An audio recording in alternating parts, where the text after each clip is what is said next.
is the first video of the second lesson in Engage New York. And the topic of our lesson today is on dilations and scale drawings. Very much like in the first module, we started off by talking about translations and reflections and rotations.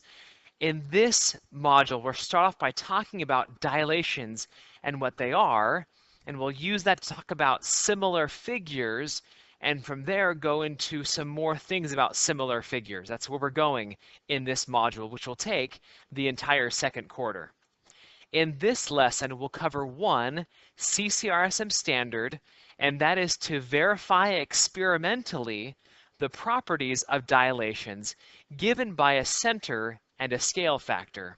A dilation takes a line not passing through the center of the dilation to a parallel line and leaves a line passing through the center unchanged. B, the dilation of a line segment is longer or shorter in the ratio given by the scale factor. Let's get started. Lesson 2 starts on page 8 of your student materials.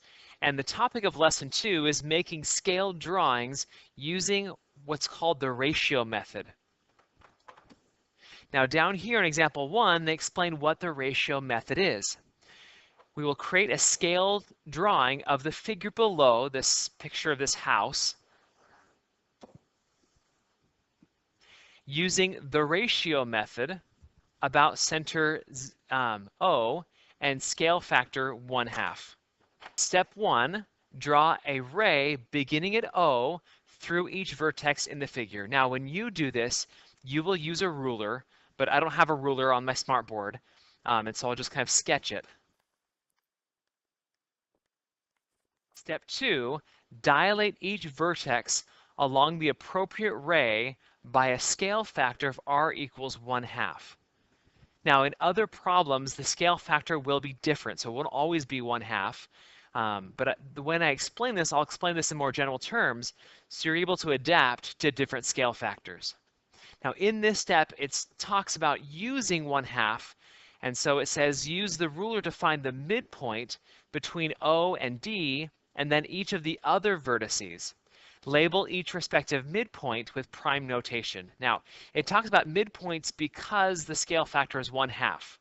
But if it's not 1/2, then it would not be the midpoint. So the first thing you do is to measure the length of this. Now, I recommend that you measure in centimeters, because if you measure in inches, you frequently will not get a length of 1 inch or 2 inches or 2.5 inches. Frequently it's like 2 3/16. And I'm not sure about you, but multiplying 2 3/16 by 1/2 or 1/4 might get a little more complicated than it needs to be. But if you use centimeters, then it's a little easier. So let's say that I measured this and I got a length of, let's say, 3.2 centimeters. What you will do is take the scale factor 1/2 times that length, 3.2, and that's equal to the new distance from point 0, which in this case is 1.6 centimeters. So from O, along the ray, O to D, I measure 1.6 centimeters, and that gives me a point about right here, which I'll call D prime. And I will do the exact same thing for all of them. So for example, if I measure from O to A, and I get, let's say, about 2.6 centimeters, I will again take the scale factor 1/2 times that distance, 2.6 centimeters, and that gives me my new length, or new distance from point 0 of 1.3 centimeters from O. So I measure out 1.3 centimeters, and this right here is A prime. You do the exact same thing for all of the points. Now before I move on to step 3, let me point out again that the way you find, for example, for D, OD prime is equal to the scale factor R times OD. Or for any point, OA prime is equal to the scale factor times OA. And that's an important thing for us in a second. Now in step 3, we join the vertices in the way they're joined in the original figure. So if I connect the dots here, If I did this better, it would look better than what I have, but it looks like the same figure, but it's half as small. All right, now, a couple things to point out that'll happen with this. First of all, that all of the segments will be half the length. So the length of D prime C prime will be half as long as DC. So this length right here will be half as long as this length because 1/2 is the scale factor. So all the lengths will all be 1/2 of what they were before. Okay? Second thing to point out is that all the lines will be parallel to the corresponding lines. And that's based on how we have constructed these with the same ratio, that you will get every corresponding line will be parallel to the other one, and all the corresponding angles will be congruent. So those points again are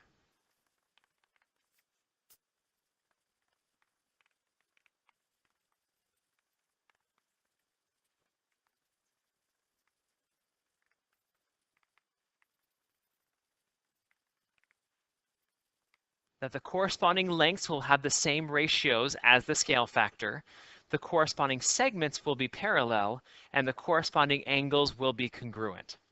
That's how you do a scale drawing using the ratio method. You take each length and you multiply by the scale factor, and that gives you the new distance from the center of the dilation. Now, with that in mind, I want to jump to lesson 5, actually, just really quickly to lesson 5. In lesson 5, they have what I think comes as close to a definition of dilation as I can find in Engaged New York. If a dilation with center O and scale factor R sends point P to P prime and Q to Q prime,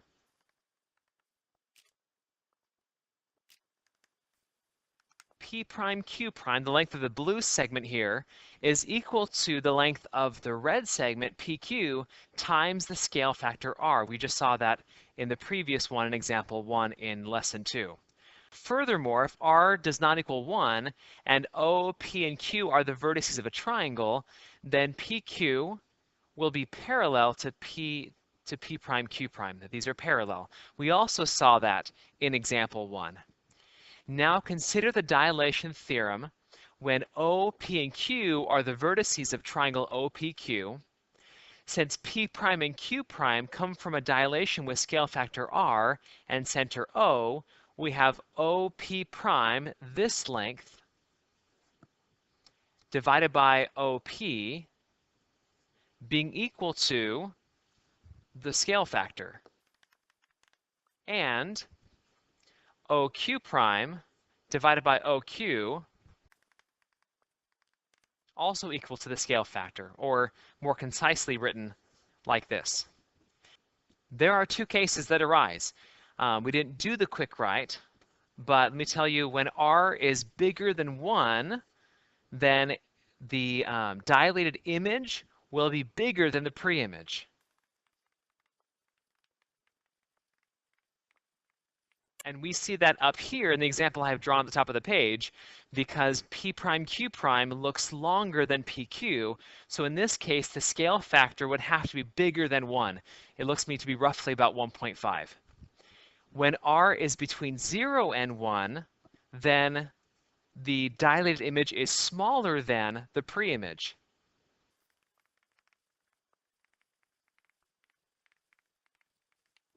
And those are some pretty important points. I'd consider that kind of like the definition of a dilation with these main points.